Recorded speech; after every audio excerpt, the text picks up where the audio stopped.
আশরাফুল, মোহাম্মদ রফিক এদের নিশ্চয়ই অনেক ক্যাপাবল আছে, ইন্টারন্যাশনাল ক্রিকেটে প্রুভ করেছে বছর পর বছর ধরে। ঘরোয়া ক্রিকেটে আপনি অনেকদিন ধরে কোচিং করাচ্ছেন। আশরাফুল তো আসলে বলা যায় কোচিং কম করেছে, কিন্তু তার ক্রিকেট নলেজ সবাই জানে।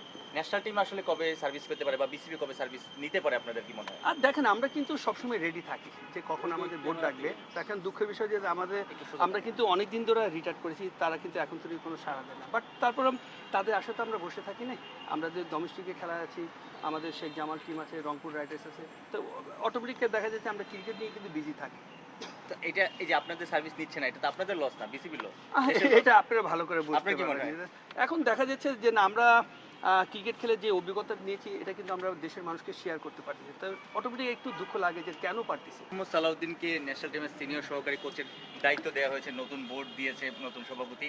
এটা আপনাদের জন্য একটা ভালো সিমটম কিনা যে ভালো মেসেজ ক্যারি করছে, তারা ভাবছে লোকাল কাউকে দিয়ে আসলে? আলহামদুলিল্লাহ, এটা তো অবশ্যই আমি বললাম যে পজিটিভ সাইন একটা, যে লোকাল কোচ থাকলে কি লোকাল কোচ লোকাল প্লেয়ারদের মনের মতো বুঝতে পারবে।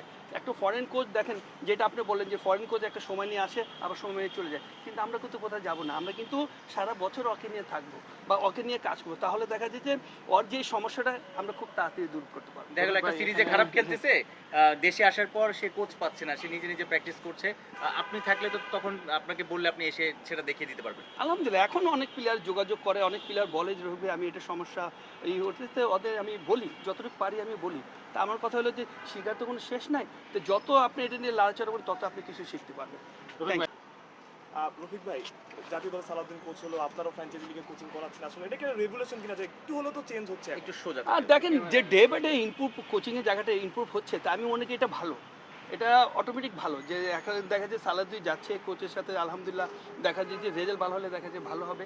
এখন খেলবে তো প্লেয়ার, আমরা যে কোচ হিসাবে কাজ করি যে না আমরা একটা ছোটোখাটো টিপ দিচ্ছি, বাট এখানে কিন্তু আমরা শিকার কিছু নাই, খেলবে কিন্তু ওরাই। বাট সাধারণ এখন টিপসটা দিচ্ছি, এটা ওরা ওই রকম পারফেক্ট কাজ করছে কি না, এটা হলো সবথেকে বড়। আর সবথেকে বড় যে এখন যেসব হচ্ছে যে ঢাকার বা বাংলাদেশের কোচগুলো কাজ করতেছে, এটা মানে আমি মনে করি যে একটা পজিটিভ সাইড। বিকজ হতে পারে যে আপনি তাড়াতাড়ি রেজাল্ট পাবেন না, বাট দেখা যাচ্ছে যে এটা যখন সারা বাংলাদেশে যে দেখা যায় লোকাল কোচগুলো যদি ছড়িয়ে যাবে, তো অটোমেটিক কিন্তু সবাই সবাইকে চিনবে, তো তখন দেখা যাচ্ছে যে আপনি রেজাল্টটা খুবই ভালো পাবেন। আমরা তো বাংলাদেশ তো স্পিন ওরিয়েন্টেড টিম, অনেক অনেক স্পিনাররা আমাদের পাইপলাইনে আছে, ন্যাশনাল টিমে অনেকেই খেলে।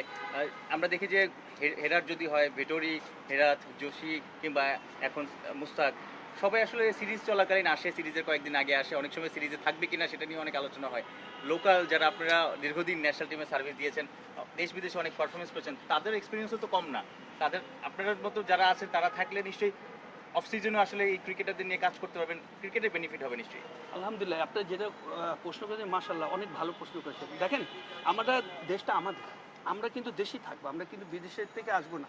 বাট আমরা আমাদের যে সার্ভিসটা পাবে ফরেন কিন্তু পাচ্ছে না। আজকে যেসব কোচেদের নাম বলেন এদের সাথে কিন্তু আমি খেলেছি, এদের আমি খুব কাছেতে দেখেছি। তো সুতরাং এরা যদি কোচিং করতে পারে তা আমরা পারবো না কেন?